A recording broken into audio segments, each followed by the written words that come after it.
Hello guys, dumarating talaga tayo sa pagkakataon na kailangan talaga natin magtipid. Iba na talaga kasi kapag meron ka ng pamilya at meron ka na talagang anak, ang dami na talagang gastos. So hindi mo na talaga alam kung paano mo babudgetan yung pera mo.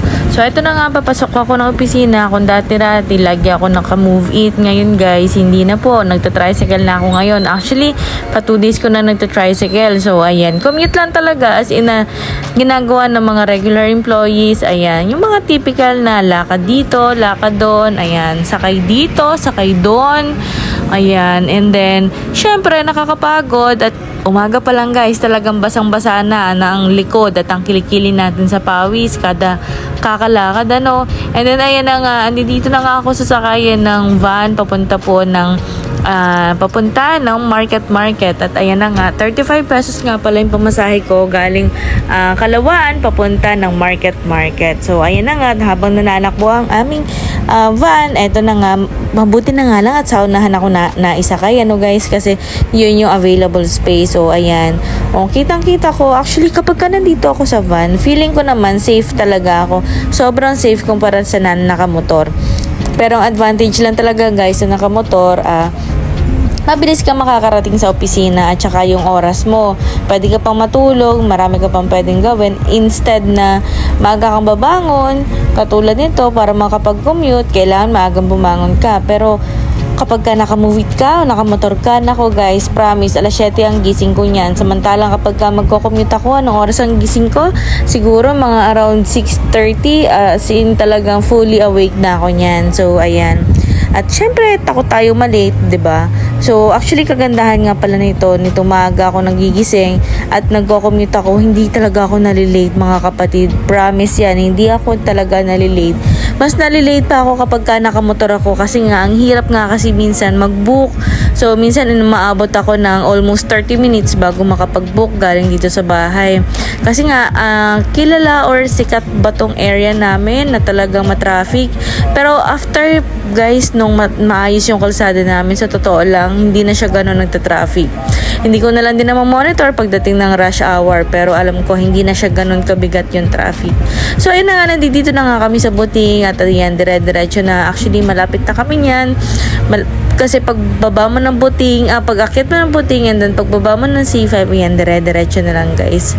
So at ayun na nga, lagi kong sinasabi sa sarili ko, kailangan ko magtipid, kailangan ko talaga magtipid. So ayan, kakatipid ko, kailangan ko mag-commute. So, ayan na nga guys, talagang ang hirap talaga ng buhay natin ngayon, no? Kailangan talaga natin magtipid. Kailangan natin i-challenge yung sarili natin kung hanggang saan ba yung kaya natin, hanggang saan ba natin kaya magtipid. So, ayan nga, puros tipid, no? Kasi wala nga talaga kasing pera. So, kahit pareho kami may trabaho, dumarating talaga na nauubusan din talaga kami guys sa totoong buhay. So, at ayan na nga, nandito na nga kami sa elevated U-turn. And ayan, dire-diretso na yan guys, papunta ng opisina. Bababa na lang ako ng market. Pero sa panahon ngayon, natutuwa lang ako kasi napapanood ko yung mga naka-move it, mga naka-motor, mga naka-angkas. Ayan, diba, mga naka-joyride. Lahat yan nakikita ko na guys. As in, parang nakakapag-focus ako sa kanila. Instead na kapag naka-motor tayo, syempre, medyo attentive talaga tayo pag nasa motor. Dito kasi hayahay lang, wala, ayan, video ka lang, and then para, ayun nga, nakikita mo ng mga view. So, diba, ayun lang guys. And again, thank you so much. Actually, hindi ko na alam kung ano sasabihin ko. Ako po ay talagang pagod na. So, ayan, gusto ko na magpahinga, gusto ko na magpalit ng damit, and ayun, gusto ko na mahiga. So, ayun lang guys. Thank you so much po sa panonood.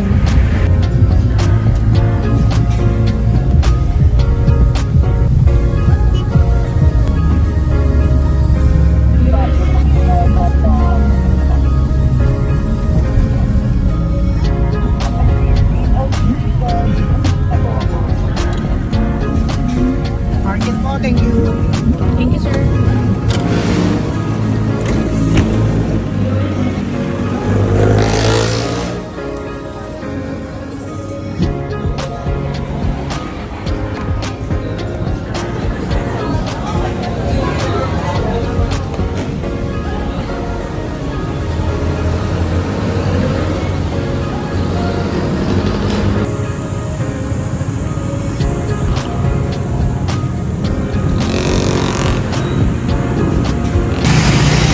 tapat ng Park Triangle. Para doon sa mga nakamotor, mag-ano kayo mag-ready kayo kasi may checkpoint. Meron checkpoint doon sa likodan ko. Sa kanan ko. May tapat ng DOE. Ito, DOE. Yun.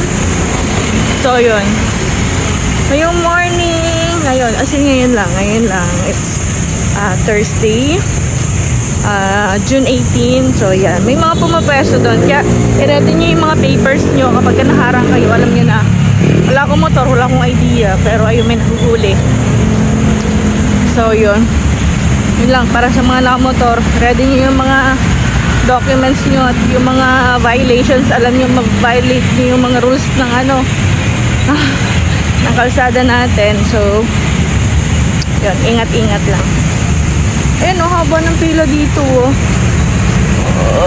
parking. Tapat pa rin to ng Park Triangle. So, yun, dati dito ako nag-ano ng bike ko. Nagpa-park ng bike before. Noong pandemic. Kasi yan sa pinapag-parkan ko ng bike. So, ayan. Parking.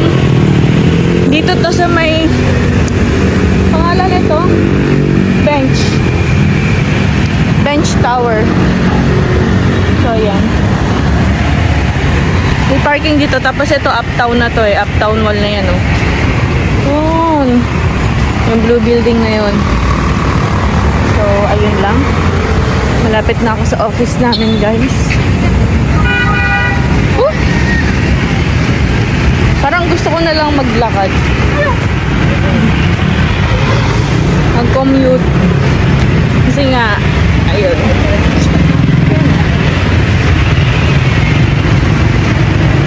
Ay, nako. Pagod. Tagal pa to, bench tower na to. Ito yung may yung nabalitaan natin na may namatay. Na guhuan ng tawag doon, ng mga bakal. So yun, tapat ng office namin. So yun lang, guys. Yun lang. Malapit na ako. Yun lang, bye! Thank you so much. Again para to sa mga nakamotor, may checkpoint dun. Hinintay ko pa si Kuya, dapat pala hindi na. Ayun lang, thank you so much.